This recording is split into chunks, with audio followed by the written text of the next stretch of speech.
Hello students, welcome to my channel. आज मैं आप सभी को चैप्टर नंबर 3 की एक्सरसाइज 3.3 का क्वेश्चन नंबर 2 का फर्स्ट पार्ट करवाने जा रही हूँ। तो हमें दिया है form the pair of linear equations in the following problems and find their solutions if they exist by the elimination method. तो क्वेश्चन नंबर 2 में हमें ये जो प्रॉब्लम्स दी हैं इनका हमें सबसे पहले पेयर ऑफ लीनियर इक्वेशंस बनाना है, फिर इन इक्वेशंस को ना सॉल्व करना है एलिमिनेशन मेथड से। तो चलिए स्टार्ट करते हैं। इसका फर्स्ट पार्ट करते हैं। हमें दिया है if we add 1 to the numerator and subtract 1 from the denominator a fraction reduces to 1. It becomes 1 by 2 if we only add 1 to the denominator. What is the fraction? तो हमें इस problem में बोला है कि अगर हम न्यूमरेटर में 1 ऐड कर दें और डिनोमिनेटर में 1 सब्ट्रैक्ट कर दें, यानी कि माइनस कर दें, तो हमारा जो फ्रैक्शन है वो किसके इक्वल हो जाता है? 1 के इक्वल। ठीक है। और सेकंड कंडीशन में हमें बोला है कि हमारा जो फ्रैक्शन है ना वो 1/2 हो जाता है जब हम खाली डिनोमिनेटर में क्या ऐड करते हैं? 1 ऐड करते हैं। ठीक है। तो जब हम डिनोमिनेटर में खाली 1 ऐड करते हैं तो हमारा फ्रैक्शन किसके इक्वल हो जाता है? 1/2 के इक्वल। ठीक है। और हमें क्या निकाल कर बताना है? फ्रैक्शन फाइंड आउट करके बताना है। तो जो फ्रैक्शन है वो किस फॉर्म में होता है? एक ऊपर नंबर होता है और एक नीचे नंबर होता है। तो ऊपर वाले नंबर को हम न्यूमरेटर बोलते हैं और नीचे वाले नंबर को हम डिनोमिनेटर बोलते हैं। तो अगर मुझे न्यूमरेटर और डिनोमिनेटर का वैल्यू पता लग जाएगा तो वहां से मुझे फ्रैक्शन मिल जाएगा। ठीक है। तो फ्रैक्शन निकालने के लिए हमें सबसे पहले सॉल्यूशन में क्या करना पड़ेगा? लेट करना पड़ेगा न्यूमरेटर और डिनोमिनेटर को।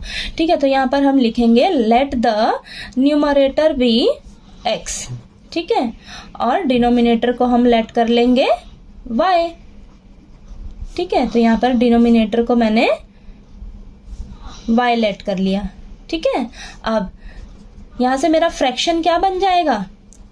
फ्रैक्शन क्या होता है? Numerator upon denominator. ठीक है। तो न्यूमरेटर को मैंने क्या माना है? x माना है। डिनोमिनेटर को क्या माना है मेरा? y। ठीक है। तो मेरा फ्रैक्शन क्या हो गया? x upon y। अब अकॉर्डिंग टू फर्स्ट कंडीशन,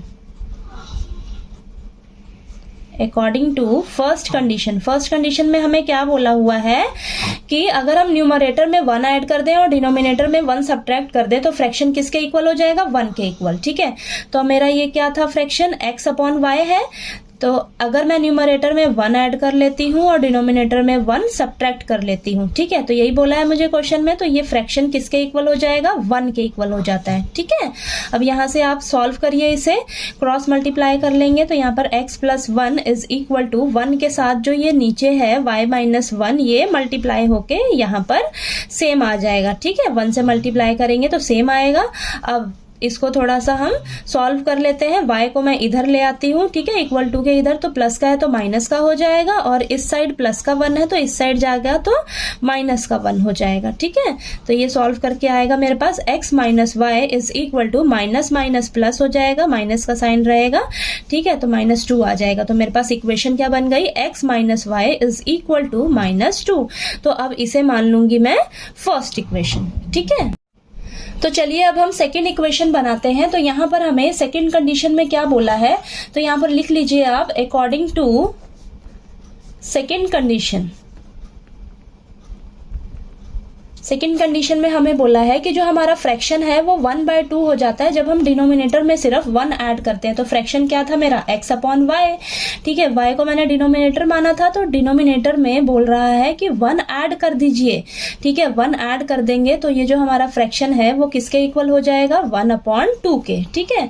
तो चलिए अब इसको सॉल्व करते हैं। यहाँ पर हम क्रॉस मल्टीप्लाई कर लेते हैं। 2 जो है वो x से मल्टीप्लाई होगा तो 2x हो जाएगा, और 1 से जो है y + 1 मल्टीप्लाई होके y + 1 आ जाएगा। ठीक है। अब y को हम इधर शिफ्ट कर लेंगे, प्लस का y है तो माइनस का y हो जाएगा। ठीक है। Is equal to 1। ये हो जाएगी मेरी सेकंड इक्वेशन। ठीक है। अब हमारे पास यहाँ पर देखिए दोनों इक्वेशंस निकल कर आ गई।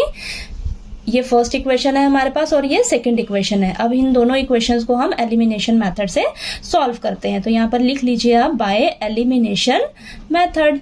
ठीक है, एलिमिनेशन मेथड में हमें क्या करना होता है, किसी भी एक टर्म को, चाहे x वाली टर्म को या y वाली टर्म को सेम बनाना होता है ताकि वो एलिमिनेट हो जाए। ठीक है, तो यहाँ पर आप ध्यान से देखिए, फर्स्ट इक्वेशन में आपके पास -y है और सेकेंड इक्वेशन में भी आपके पास -y है, तो सेम है। तो हम क्या करेंगे, किसी भी एक इक्वेशन में से दूसरी इक्वेशन को सब्ट्रैक्ट कर लेंगे। तो यहाँ पर लिखिए आप सब्ट्रैक्ट इक्वेशन फर्स्ट इक्वेशन को मैं क्या कर रही हूँ, सेकेंड इक्वेशन में से सब्ट्रैक्ट कर लेती हूँ। ठीक है, तो मेरे पास सेकेंड इक्वेशन क्या है, 2x minus y is equal to 1।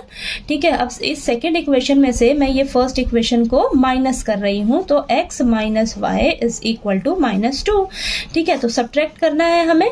तो ये जो नीचे वाली इक्वेशन है ना, इन सभी का साइन क्या हो जाएगा, चेंज हो जाएगा। पहले x का साइन प्लस था, अब माइनस हो जाएगा, माइनस है तो प्लस हो जाएगा, माइनस है तो यहाँ पर प्लस हो जाएगा साइन। ठीक है, अब यहाँ पर इन्हें आप सॉल्व करिए। अब ये प्लस का 2x है और माइनस का x है, प्लस माइनस माइनस होगा तो यहाँ पर सिर्फ हमारे पास x बचेगा। ठीक है, और ये माइनस का y है, प्लस का y है, आपस में कैंसिल हो गया, एलिमिनेट हो गया। इज इक्वल टू प्लस का 1 है, प्लस का 2 है, तो यहाँ पर ये 3 आ जाएगा। ठीक है, यानी कि आपके पास x का वैल्यू कितना निकल कर आ गया, 3 निकल कर आ गया। ठीक है, अब हमारे पास x का वैल्यू निकल कर आ गया। अब हम इसे किसी भी इक्वेशन में पुट करके y का वैल्यू निकाल लेंगे। ठीक है, तो यहाँ पर मैं क्या कर रही हूँ, लिखिए put the value of x is equal to 3 in equation first. यहाँ पर ये फर्स्ट इक्वेशन में x का वैल्यू मैं पुट करूंगी, तो यहाँ पर फर्स्ट इक्वेशन क्या है मेरे पास, x minus y is equal to -2। x क्या निकल कर आया है मेरे पास, 3, x की जगह मैं 3 रख लूंगी, minus y is equal to -2। सभी को आपने एज इट इज रख देना है। अब मुझे यहाँ से y का वैल्यू निकालना है, तो प्लस का 3 है, इस साइड जाकर माइनस का 3 हो जाएगा। ठीक है, तो ये minus y minus minus plus हो जाएगा, 5 आएगा और साइन माइनस का रहेगा, तो माइनस से माइनस कैंसल, y का वैल्यू कितना निकल कर आ गया, 5। ठीक है, तो मैंने यहाँ पर स्टार्टिंग में x को न्यूमरेटर माना था और y को डिनोमिनेटर माना था, मेरे पास उनका वैल्यू निकल कर आ गया। तो यहाँ से मेरे पास फ्रैक्शन क्या बनेगा, हमें तो फ्रैक्शन फाइंड आउट करना है। तो फ्रैक्शन क्या हो जाएगा मेरे पास, x अपॉन वाई, x का वैल्यू 3 आया है और y का वैल्यू 5 आया है, तो फ्रैक्शन क्या आ गया मेरे पास, 3/5। ठीक है, यही हमसे क्वेश्चन में पूछा था, तो आपने फाइंड आउट करके बता दिया। तो आपको क्वेश्चन नंबर 2 का फर्स्ट पार्ट जो है वो अच्छे से क्लियर हो गया होगा। कोई डाउट आए क्वेश्चन में तो प्लीज आप कमेंट करके पूछिए, और अगर मेरा वीडियो अच्छा लगे तो प्लीज लाइक कीजिए, शेयर कीजिए और ज्यादा से ज्यादा सब्सक्राइब कीजिए। Thank you so much.